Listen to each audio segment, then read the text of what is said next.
عليكم ورحمة الله تعالى وبركاته. إخواني وأخواتي، كنتمنى تكونوا جميعا بألف خير. اليوم إن شاء الله غادي نشارك معكم كروستاتيني اللي هما لي طارت فرديين. فبالنسبة للمقادير فغادي نحتاجو 500 غرام دقيق الأبيض من النوع الممتاز الخاص بالحلويات، الحليب بارد اللي يكفينا، 3 معالق سكر سنيدة، قشرة الليمون اللي هو الحامض، بيضة كاملة، 250 غرام زبدة باردة، ضروري انها خاصها تكون باردة هي والحليب.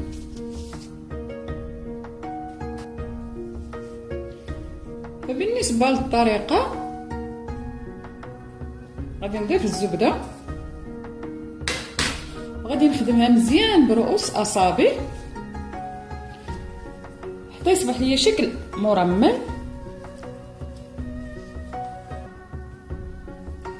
فكنحصل على هذا الشكل غادي نضيف سكر سنيدة،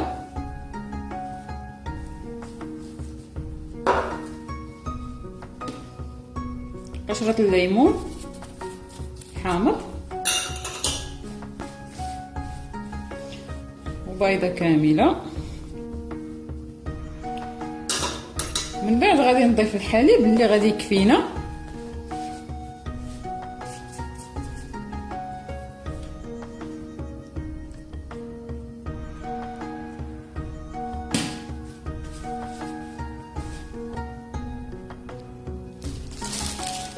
فكنحصل على هذا الشكل، كتكون رطبه.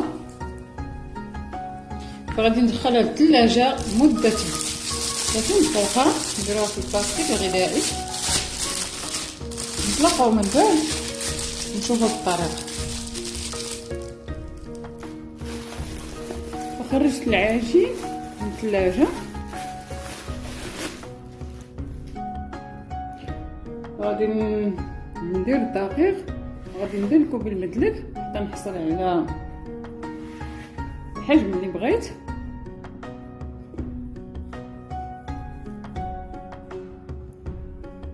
حصلت على هذا الحجم اللي تيكون على هذا الشكل مع رقيق مغلق. دابا غادي نطبعها بعكاز. بسم الله. بالنسبه ليمون فهما عندي ما كيلصقوش لانني طيبه فيهم بزاف ديال المرات، غنحتاج ندهنهم ولا حتى شي حاجه. بالنسبه لغايه اول مره غادي نستعملهم باقيين جداد، ضروري ندهنوهم بشويه ديال الدقيق. فغادي نبقى على هذا الشكل، نحاول انني نضغط مزيان من الجوانب باش ياخذوا لنا الفورمه مزيانه.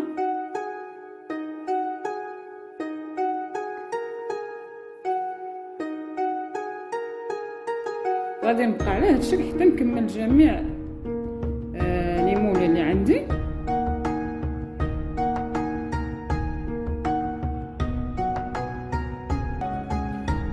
دابا غادي نديرهم بالفورشيط،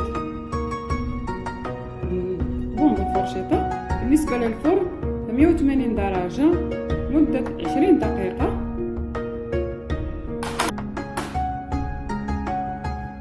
بالنسبه للعجين اللي بقى ليا فهو درت نفس الشيء، قابلت بالفورشيط حتى هوايا، درت هاد الشرائط اللي درتهم بها الجراره، وغادي نعمرهم بالشوكولات ديال الدهن، كذلك الكونفيتير ديال المشماش.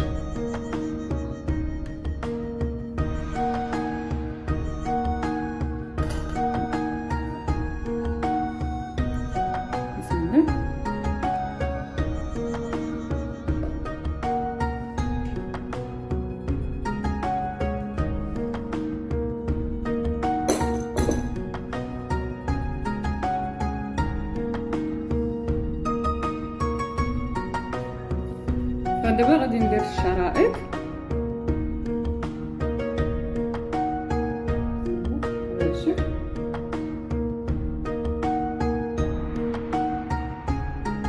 حاولوا اننا نضغطوا مزيان باش ما يتحلوش لينا.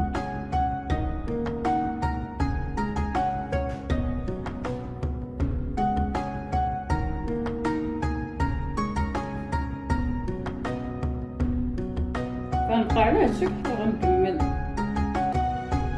بالنسبه للفرن 180 درجه مده 20 دقيقه، فما كياخذوش لينا الطياب بزاف.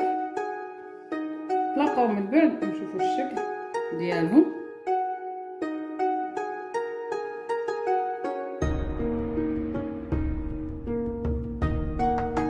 يجيو على هاد الشكل. من بعد غادي نحاول انني نضغط بالفرشاة من الجنب هكا باش ما يتحلوش لينا.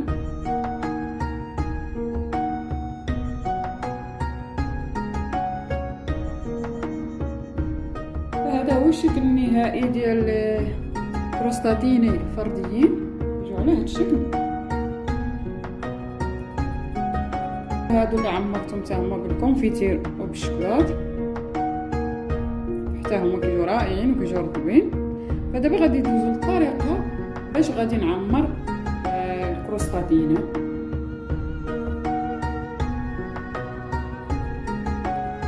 فبالنسبه لاكريم باتيسري غادي نحتاجو نصف لتر من الحليب، 3 البيضات، قشرة الليمون اللي هو الحامض، 75 غرام ديال سكر سنيدة، و35 غرام اللي هي مايزينا.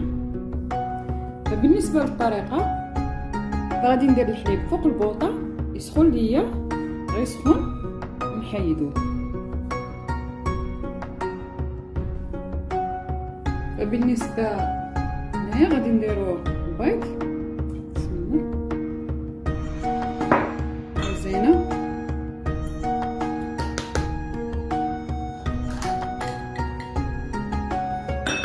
سكر سنيده، غادي نحركهم مزيان لينسجموا مع بعضياتهم.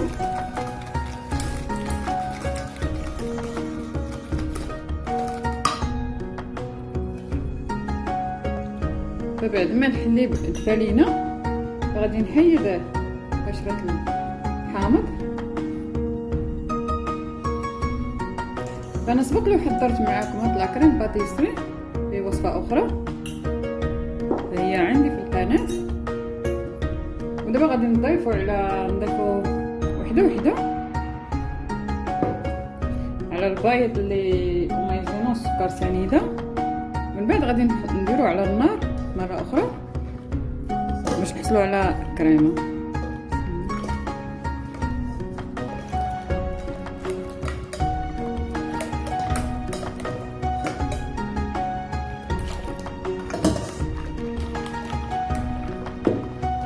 دابا غادي نوضعو على النار.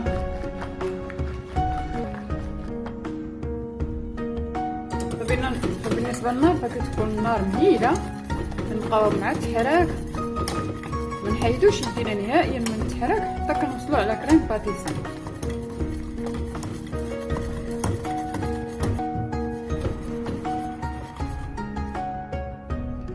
فبالنسبه لكريم باتيسري فهي وجدات لي، خليتها بردات جا على هاد الشكل. بالنسبه للفواكه فهو كيبقى على حسب اللي متوفر عندنا في البيت. فانا عندي الفريز، البنان درت عليه قليل من عصير الحامض باش ما يكحلش، وعندنا العنب والكيوي. ودابا غادي نعمر لي طارت. وضعت لا كريم باتيسري على لي طارت، ودابا غادي نزينهم.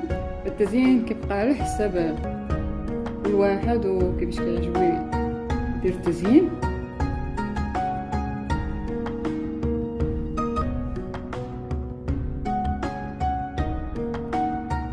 بالنسبه للطارت كملتهم في التزيين. دابا غادي ندهنهم خديت كاس صغير سكر سنيده، كاس صغير سكر من الماء عفوا، ودرتهم فوق النار حتى طبخوا ليا شويه، وغادي ندهن بهم الفواكه من الفوق. وهذا هو الشكل الفيديو ديال اليوم، كنتمنى ينال اعجابكم. نتلاقاو في فيديو اخر ان شاء الله. اما بالنسبه للكروستاتيني فهم حضرتهم بمناسبه عيد ميلادي، فكنتمنى ان شاء الله نتلاقاو في فيديو اخر مع وصفة اخرى، ومع السلامة.